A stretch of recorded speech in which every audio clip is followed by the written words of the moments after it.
दोस्तों नमस्कार, मैं प्रशांत कौशिक संवाद इंडिया मंच पर आप सभी का हार्दिक स्वागत करता हूं, हार्दिक अभिनंदन करता हूं। इस समय राजनीतिक चर्चाएं का केंद्र कर्नाटक बना हुआ है। जैसा कि आप जानते हैं, कर्नाटक कांग्रेस में लगातार नेता प्रतिद्वंदी की बात चलती रही है। पिछले 2.5-3 साल से लगभग जब से कांग्रेस सरकार वहां पर बनी है, तब से यह हमेशा कयास लगाता रहा कि डीके शिवकुमार का नंबर कब आएगा। तो डीके शिवकुमार एक ऐसे राजनेता के तौर पर हैं जिनकी कांग्रेस कार्यकर्ताओं में बड़ी उनके प्रति बहुत बड़ा समर्थन है। हालांकि कर्नाटक के राजनीतिक दृष्टिकोण से सिद्धरामैया भी बहुत बेहतर एक नेता के तौर पर वहाँ पे स्थापित है और उनकी कार्यशैली से काफ़ी लोग प्रभावित हुए हैं। लेकिन डीके शिवकुमार भी लगातार अपना दावा मजबूत करते रहे कि भाई वो कांग्रेस नेतृत्व भी ने जो फार्मूला सरकार बनी कांग्रेस के 2.5 साल का फार्मूला अपनाया था कि सत्ता शेयरिंग रहेगी। 2.5 साल सिद्धरामैया मुख्यमंत्री रहेंगे और 2.5 साल के पश्चात डीके शिवकुमार के हाथ में सत्ता की कमान सौंप दी जाएगी। हालांकि उसमें 5-6 महीने विलम्ब हुआ, लेकिन अभी फाइनल लगभग हो चुका है। डीके शिवकुमार कर्नाटक में सरकार के मुखिया बनने जा रहे हैं और सिद्धरामैया 3 बजे जाकर अपना इस्तीफा सौंपेंगे राज्यपाल। आखिर इस पूरी कवायद के पीछे क्या कारण थे और इस कवायद के राजनीतिक मायने क्या है?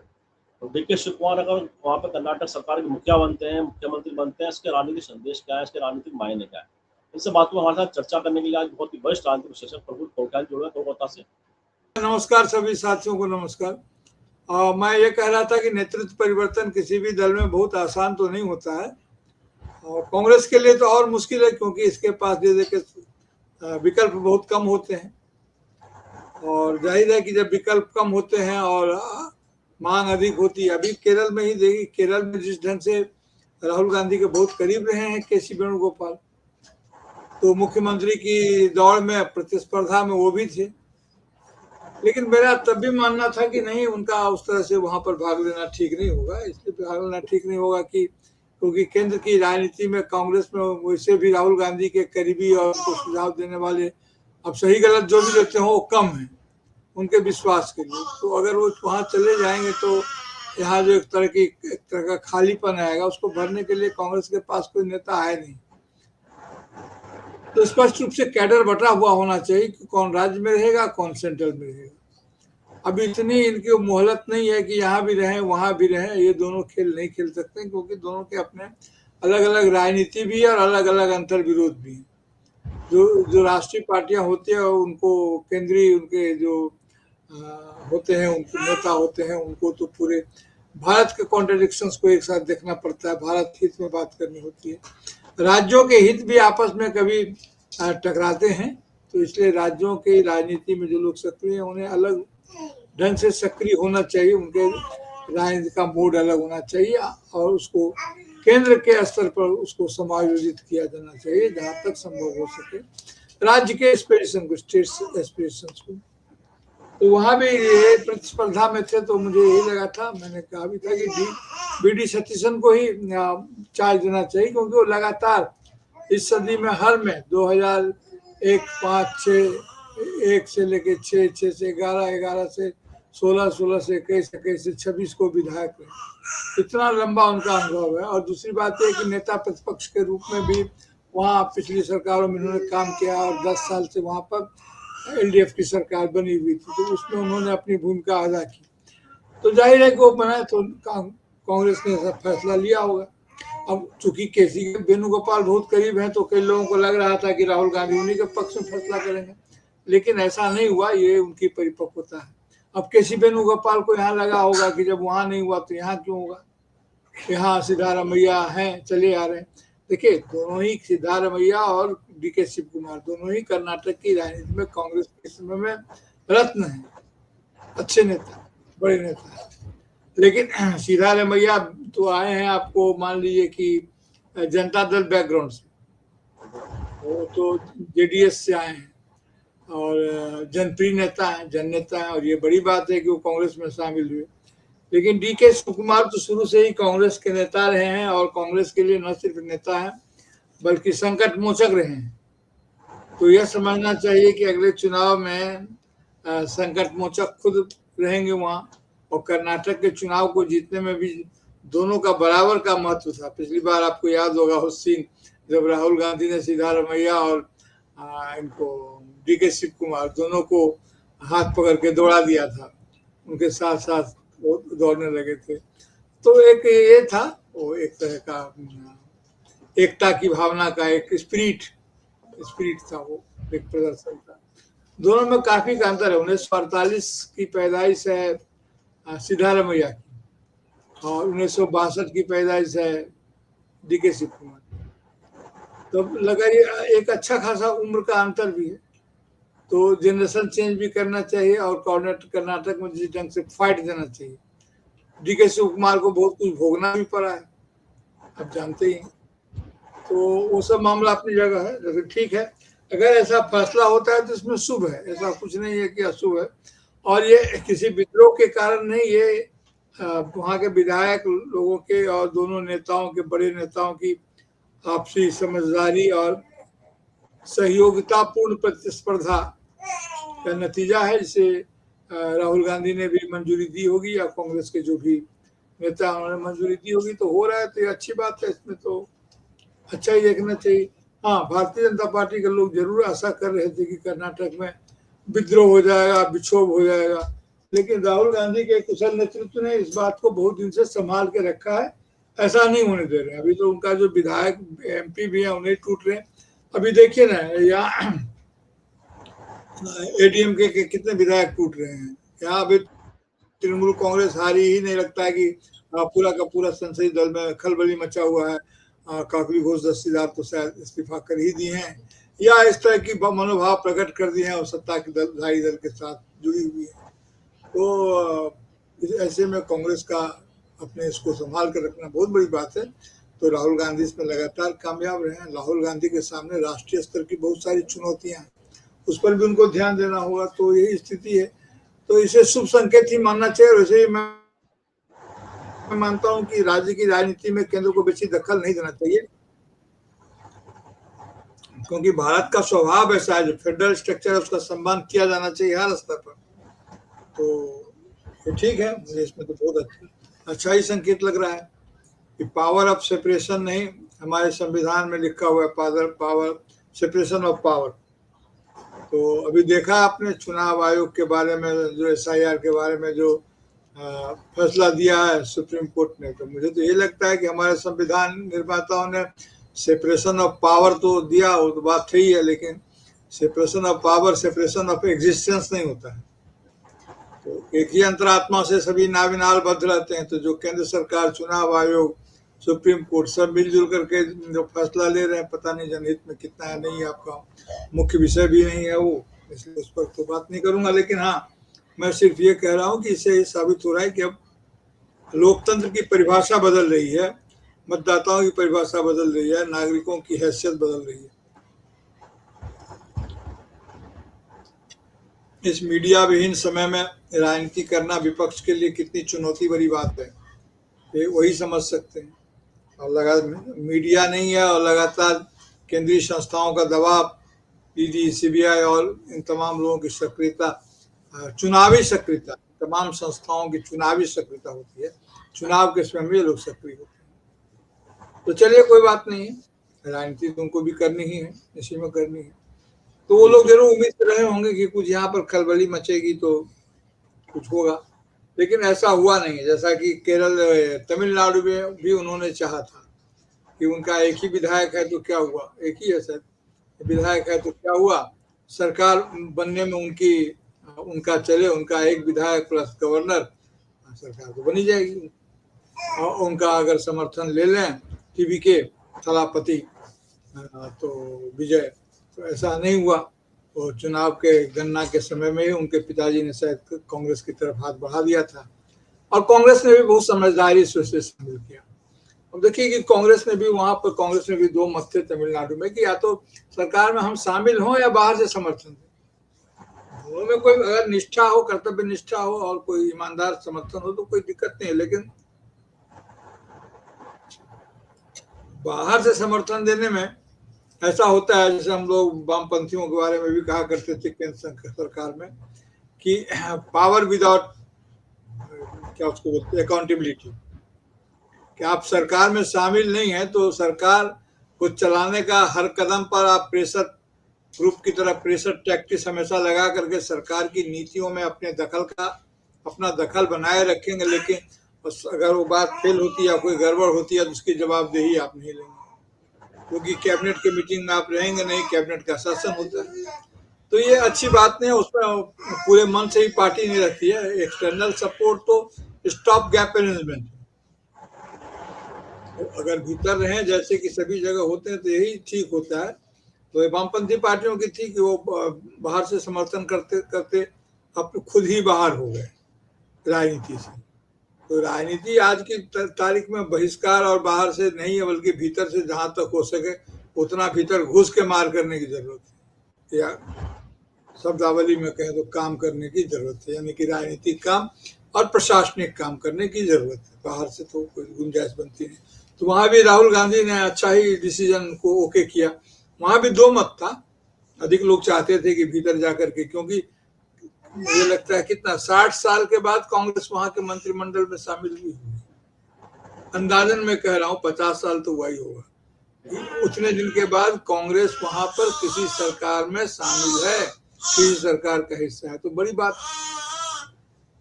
तो वहां भी परिपक्व डिसीजन है। अब आगे क्या होगा अब देखना ये है कि जी। बिल्कुल ठीक बात है। अच्छा, डीके शिव कुमार को लेकर कांग्रेस के जो वर्कर है, एक उत्साह का माहौल रहता है डीके शिव कुमार के नाम पर। तो डीके शिव कुमार संघर्ष से बाहर तब तक बाहर निकले हुए नेता हैं, तमाम उन पे इस तरह से कार्रवाई छापे की रही है, उसके बावजूद डिगे नहीं है। तो कांग्रेस का जो कार्यकर्ता पूरे हिंदुस्तान का, उसके उसमें डीके शिव कुमार को लेकर बड़ी पॉजिटिव इमेज है कि पार्टी को समर्पित है, पार्टी के प्रति बहुत ही समर्पण भाव से कार्य करने वाले नेता है। तो ऐसे नेताओं को जब बड़ी जिम्मेदारी मिलती है तो कार्यकर्ताओं के मनोबल पर कितना उसका व्यापक असर पड़ता है, केवल एक प्रदेश की नहीं पूरे देश की अगर बात करें। क्योंकि पिछले सालों में जिस तरह से चीजें हमने देखी हैं कि कई नेता ऐसे रहे हैं जिन पे ईडी की सीबीआई की छापेमारी हुई, उसके बाद उन्होंने भाजपा ज्वाइन कर ली। लेकिन डीके शिव कुमार इसमें अपवाद हैं, एक ऐसे नेता है तमाम दबाव के बावजूद भी वह अपने पार्टी से हटे नहीं, डिगे नहीं। तो उसका प्रभाव एक आम कार्यकर्ता के मनोबल पर किस तरह से दिखाई देता, क्या लगता है? नहीं, देखिए दोनों की अपनी अपनी भूमिका है। ये तो सिद्धारमैया की भी अपनी गंभीर भूमिका है, और सिद्धारमैया यहाँ की राजनीति में रहे हैं, ऐसी बात नहीं कि नहीं रहे हैं। लेकिन सिद्धारमैया के साथ एक तो उम्र का भी है, दूसरी बात है कि कांग्रेस के जो ओरिजिनल कार्यकर्ता हैं, ये तो कांग्रेस के खिलाफ ही इनकी राजनीति रही ना शुरू से। ये तो बहुत लेट कांग्रेस में शामिल हुए हैं, तो जेडीएस तक तो जेडीएस में ही थे, जनता परिवार से हैं, और जेडीएस से का गठन ही बहुत बाद में हुआ है। ये तो बाद में शामिल हुए, ठीक है, सन की बात नहीं है, लेकिन इनको स्वीकार किया, इनका सम्मान बहुत है, ये जननेता हैं और इनका सम्मान बहुत है। और जिस समुदाय से आते हैं वो समुदाय भी काफी अच्छी खासी संख्या में है।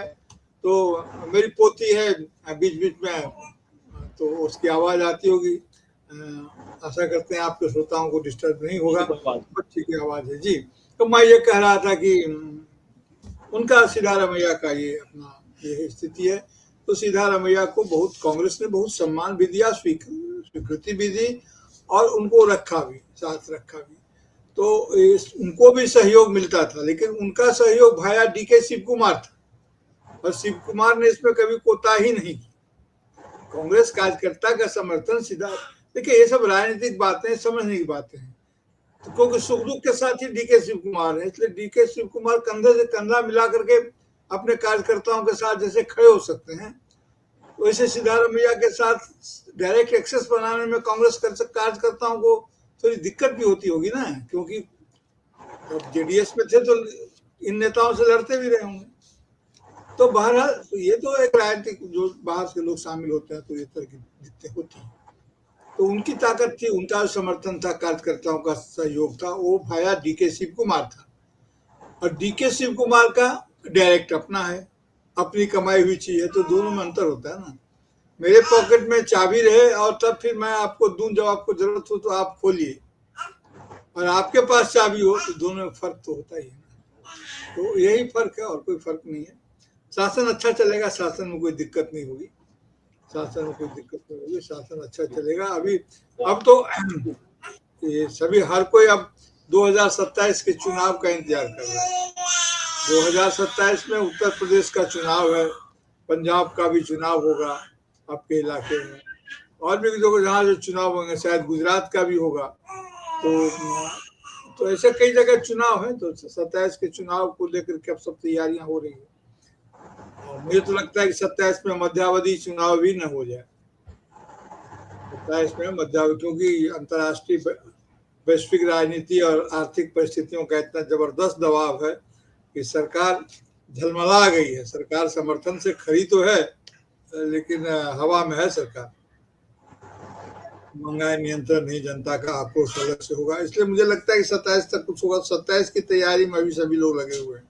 चुनाव आयोग का भी पराक्रम खिल ही रहा है, तो देखिए कि क्या होता है। एक ही दिक्कत है कि 27 तक ये पूरे देश में SIR करवा पाएंगे कि नहीं करवा पाएंगे, कहना मुश्किल है। हालांकि ये संकेत तो दे दिया गया है, क्योंकि वो तो पूरे देश का चुनाव होगा। बड़े राज्यों में करवा ही लिया है, और एक आध को बचा होगा तो करवा लेंगे, क्या दिक्कत है।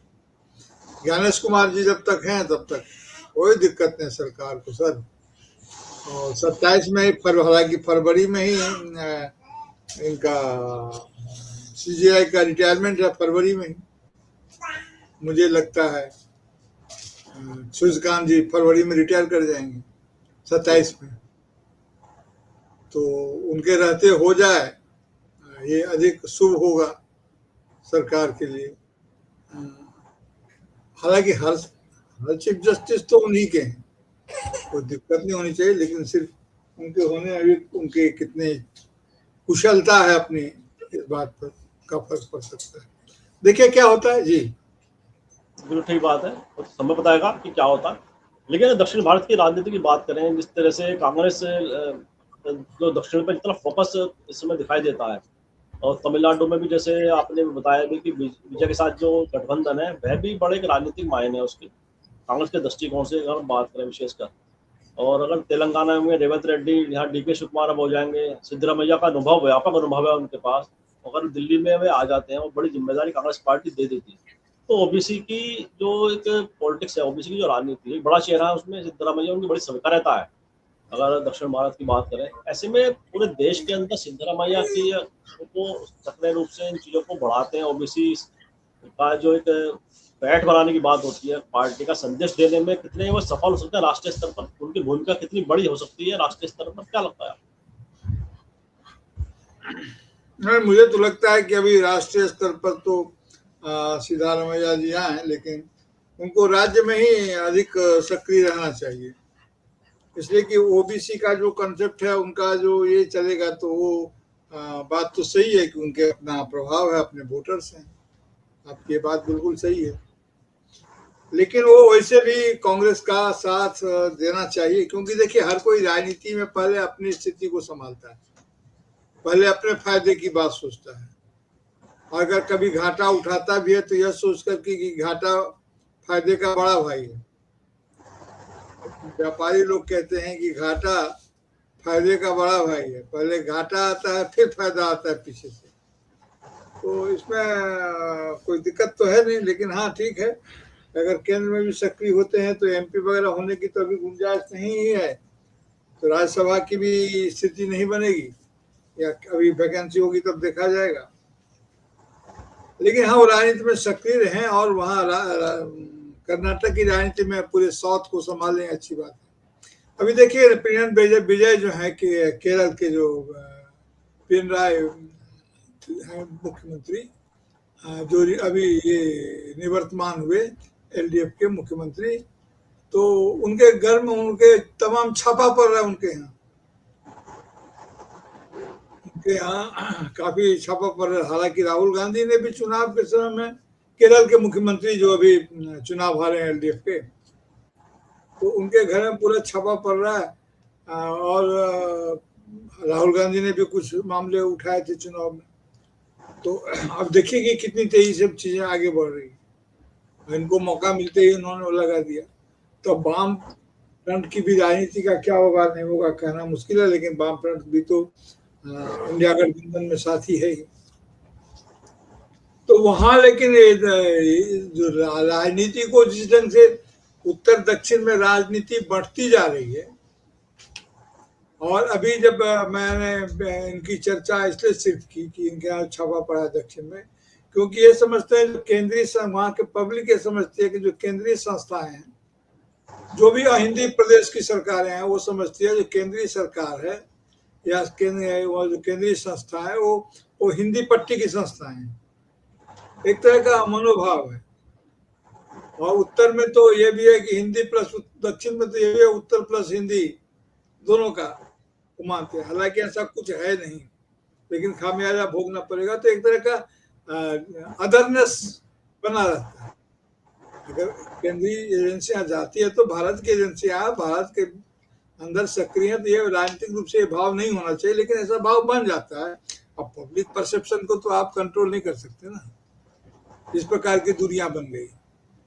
तो इस तरह से अगर राजनीति ढंग से बटेगी तो मुझे लगता है कि अगर भारतीय जनता पार्टी उत्तर भारत में अपना कब्जा बढ़ा रही है और कांग्रेस दक्षिण भारत में अधिक फोकस कर रही है, तो कहीं ये उत्तर भारत और दक्षिण भारत की राजनीति दूसरे ढंग की न हो जाए। मुझे इसकी भी आशंका है। ये उम्मीद जरूर है कि राहुल गांधी समझदार आदमी है, इस हद तक चीजों को नहीं जाने देंगे, लेकिन ये भावना पनप रही है और सरकार के सामने बहुत बड़ी चुनौती डिलिमिटेशन की है। सरकार के सामने बहुत बड़ी चुनौती लोगों को सांस लेकर के चलने की है, राष्ट्रीय एकता को बनाए रखने की है, अंदर से, राजनीतिक रूप से नारों में नहीं। नारों में तो सब एक है, अंदर से भावना के स्तर पर, लगाव के स्तर पर। नारा तो ठीक है, नारे से काम नहीं चलता, तो नारे में तो सब ठीक है। तो यही बात मैं कह रहा था कि देखिए कि क्या होता है। जी जी बिल्कुल बिल्कुल। अच्छा, अगर बात करें पूरे, अगर हम जैसे उत्तर दक्षिणी आपने जैसे जिक्र भी किया है और बताया भी है, अगर हम पूरे चाहे तमिलनाडु हो, आंध्र प्रदेश हो, तेलंगाना हो, कर्नाटक है, ऐसे में ये पूरा एक क्षेत्र है पूरा दक्षिण भारत का, उसमें 129 सीट लगभग आती हैं पांडिचेरी वगैरह को मिला लें। तो ऐसे में क्या उस किले को अभेद बनाना चाहती है कांग्रेस? जो वहाँ पे नेतृत्व दिया उन्होंने, लीडरशिप दिया विभिन्न राज्यों में, वह एक तो उन पर समय है, उनके क्योंकि उम्र के हिसाब से उन पर राजनीति का बड़ा लंबा एक अच्छा समय है उन लोगों के पास, जो भी लीडरशिप वहाँ पे कांग्रेस तैयार कर रही है। तो ऐसे में वहाँ की जो लोकसभा सीट है, क्या उसको अभेद बनाने के लिए पूरी रचना कांग्रेस रणनीति में काम करती है कि वहाँ से इतनी बड़ी वह सफलता प्राप्त करे जिससे कि देश की राजनीति में अपना खोया प्रभुत्व दोबारा स्थापित कर सके? क्या लगता है? नहीं, अब ऐसा तो हो ही सकता है, लेकिन देखिए केंद्र में भी, केंद्र से कितने लोग हैं केंद्र में भी, कांग्रेस की जहां तक बात है तो दक्षिण भारत में भी कोई उसका बहुत ज्यादा अपना बेस तो नहीं है। वहां पर अपना बेस तो नहीं है, बहुत बेस का भी था, लेकिन आप जानते हैं कि तमिलनाडु में बहुत दिनों से 60 साल के बाद ही कांग्रेस गई है। केरल में वो एलडीएफ में, यूडीएफ में है, तो अन्य दलों के साथ है, अपना स्वतंत्र उसका, हालांकि अभी सीट उसकी ज्यादा रही है या रहती आई है, लेकिन फिर भी गठबंधन की सरकार है। कर्नाटक में एक है जरूर, आंध्रा में उनकी सरकार है नहीं, तेलंगाना में सरकार है। तो कुल मिलाकर के ये है कि परसेप्शन वाइज साउथ में जितनी पैठ नहीं है कांग्रेस की, उससे ज्यादा कॉन्फिडेंस है कि साउथ में कांग्रेस का, तो जितना रियल है उससे ज्यादा कॉन्फिडेंस है। और ये कॉन्फिडेंस रहता है कि हम साउथ से हमको मिल जाएगा और साउथ से हमको दिक्कत नहीं होगी, साउथ सपोर्ट कर देगा। और साउथ ने इमरजेंसी के समय में भी सपोर्ट किया है। साउथ को जो केंद्र में सत्ताधारी पार्टी है उसके साथ हमेशा दिक्कत रही है, जैसे कि अभी बीजेपी है तो उसके साथ दिक्कत स्वाभाविक है, लेकिन जो पार्टी सत्ता में नहीं है उसके साथ साउथ की राजनीति को कोई दिक्कत नहीं होनी चाहिए। तो जैसे कि कांग्रेस अभी सत्ता में नहीं है तो कांग्रेस के साथ कोई दिक्कत नहीं होनी चाहिए, क्योंकि वो पावर का कोई इस्तेमाल ही नहीं कर सकते। लेकिन एक आदतन, एक हैबिट जो चीजें बन जाती है, देखने का जो नजरिया बन जाता है, उस नजरिए को बदलना बहुत आसान नहीं होता है। इसी लिहाज से मैं कह रहा हूँ। जी जी जी, जो बात कही, आप तमाम बातें आपने बताई हैं कि आखिरकार क्यों इतना महत्वपूर्ण है कर्नाटक, और साथ ही पूरी दक्षिण भारत की राजनीति है कांग्रेस के और दृष्टिकोण से राष्ट्रीय स्तर पर कितना महत्वपूर्ण पूरा एक क्षेत्र है। और डीके शिवकुमार का अगर चेहरा बनता मुख्यमंत्री पद का, उसके क्या राजनीतिक मायने हैं, सिद्धरमैया की क्या भूमिका रही, आपने बड़े विस्तार से पूरे विषय को विश्लेषण भी किया है, और मुझे विश्वास भी है हमारे दर्शकों को चर्चा समझ में आएगी, मैं पसंद भी आएगी। और मैं आपका बहुत आभार व्यक्त करता हूँ कि आपने हमारे दर्शकों को समय निकाला। बहुत बहुत धन्यवाद आपका। और मैं आप सबसे आग्रह करता हूँ जो लाइक करें, शेयर करें, कमेंट करें, साथ ही सवाल इंडिया यूट्यूब चैनल को सब्सक्राइब करें, बेल आइकन अवश्य दबाएं, ऐसे चैनल के अपडेट आपको समय से मिलते रहे। एक आग्रह और हमारे कि कमेंट बॉक्स में अपनी प्रतिक्रिया को अवश्य लिखें, क्योंकि आपकी प्रतिक्रिया से पता चलता है हमारी चर्चा कैसी लग रही है। आप सुझाव देना चाहते हैं, सुझाव भी दीजिए, क्योंकि सुझाव हमारा मार्गदर्शन करते हैं, हमारे लोग सुझाव जारी करते हैं। उन्हें आग्रह, हमारे समाज इंडिया यूट्यूब चैनल को सब्सक्राइब अवश्य करें, साथ ही बेल आइकन दबाएं, साथ ही हमारे चैनल का लिंक भी सभी अपनों जरूर शेयर करें, क्योंकि आपके सहयोग से हमें आगे बढ़ने में सहायता मिलेगी, मदद मिलेगी। आप सभी का पुनः बहुत बहुत आभार, बहुत बहुत धन्यवाद।